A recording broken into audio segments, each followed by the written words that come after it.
तो स्टूडेंट्स, हम लेकर आ गए हैं टाइम एंड टेंसेस की थर्ड वीडियो, जिसमें हम जानेंगे प्रेजेंट परफेक्ट टेंस के बारे में पूरी डिटेल्स।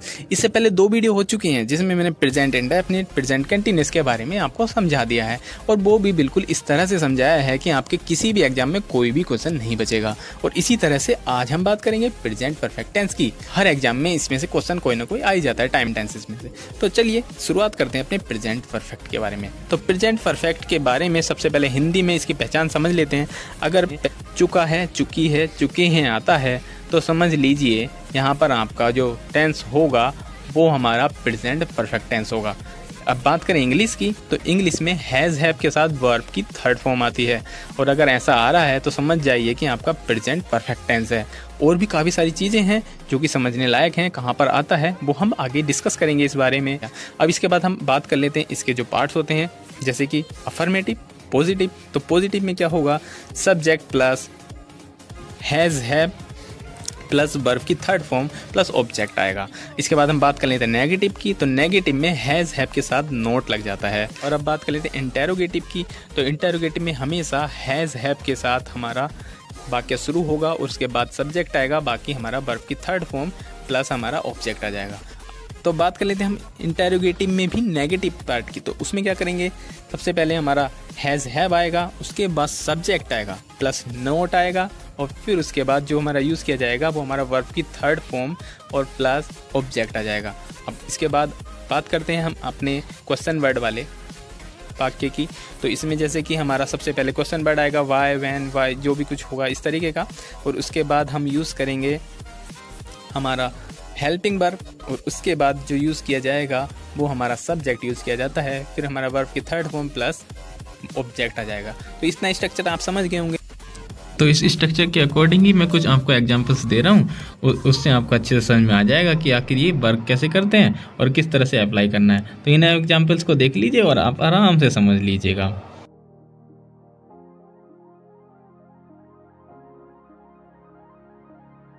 अब बात कर लेते हैं इसके पहले रूल के बारे में। तो देखिए, इस टेंस का प्रयोग ऐसे कार्यों के लिए होता है जो अभी अभी समाप्त हुए हैं, मतलब ज़्यादा टाइम नहीं हुआ है, अभी समाप्त हुए, प्रेजेंट में ही समाप्त हुए हैं।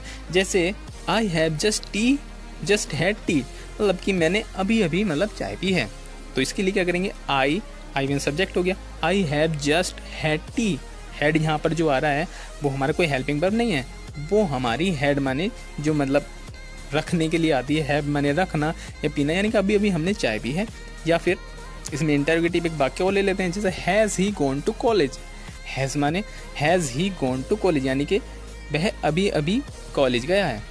तो इसके लिए हम यूज़ कर रहे हैं has he gone to college, यानी कि वर्ब की थर्ड फॉर्म आ रही है जैसा आपने देखा, और हमारा शुरुआत हो रही है इंटरोगेटिव की इसमें। इस तरह से अगर हम ले लेते हैं नेगेटिव, तो नेगेटिव में क्या होगा, he has not gone to college, he has not gone to college. तो इस तरह से इसमें वाक्य ये भी बन चुका है। तो आपको इतनी बात समझ में आ गई होगी कि इसका टेंस का प्रयोग अभी अभी ख़त्म हुए वाले वाक्यों में होता है, जैसे कि मैं अभी आपको बता चुका हूँ, चुका हूँ, चुके हैं, चुकी है, इस तरह के जो वर्ड होंगे उसमें यूज़ किया जाता है। इसी तरह से आप दूसरा रूल समझ लेते हैं। इसका जो दूसरा रूल होता है, दूसरा रूल इस टेंस का प्रयोग ऐसे कार्यों का बोध कराने के लिए होता है जो भूतकाल में आरंभ हुआ हो, मतलब भूतकाल में आरंभ तो भूतकाल में हुआ है, मतलब कि पास्ट में हुआ है, लेकिन वर्तमान में जारी है। जैसे आपको बता देता हूँ, इसमें क्या होगा, वी हैव लिव्ड हेयर, मतलब हम वी हैव लिव्ड, रहने का जो होगा, रहने तो मतलब वो पहले से रह रहा है, सिंस 1999, मतलब कि हम यहाँ पर रह रहे हैं, मतलब रह तो हम अब भी रहे हैं, लेकिन कब से रह रहे हैं, 1999, यानी बहुत समय पहले से रह रहे हैं, यानी कि पहले शुरुआत हुई, लेकिन अभी भी काम जारी है। इसलिए हम यहाँ पर यूज़ कर रहे हैं प्रेजेंट परफेक्ट टेंस का। ये कुछ ऐसी सिचुएशन बता रहा हूँ जहाँ पे प्रेजेंट परफेक्ट का ही यूज़ किया जाता है, ना कि पास्ट परफेक्ट का यूज़ किया जाता है। मुझे लगता है कि आपको ये बात समझ में आ गई होगी, और अगर आ गई है तो प्लीज़ अभी से अभी वीडियो को लाइक कर दीजिए। अगर मेरी वीडियो अच्छी लग रही है तो आप वीडियो को अभी से अभी लाइक कर दीजिएगा, और ऐसी वीडियो मैं लेकर आता रहूँगा। नेक्स्ट वीडियो हम बनाएंगे प्रेजेंट परफेक्ट कंटिन्यूअस के बारे में, जिसमें आपको मैं बहुत अच्छे से समझाऊंगा कि आखिर इस टेंस में क्या क्या होता है। और अगर किसी ने पहली वीडियोज़ नहीं देखी हैं तो वो जाकर उन वीडियोज़ को भी देख सकते हैं। और आप मुझे बता सकते हैं कमेंट में कि वीडियो आपको कैसी लगी। तो मिलते हैं ऐसे नेक्स्ट वीडियो में, तब तक के लिए जय हिंद।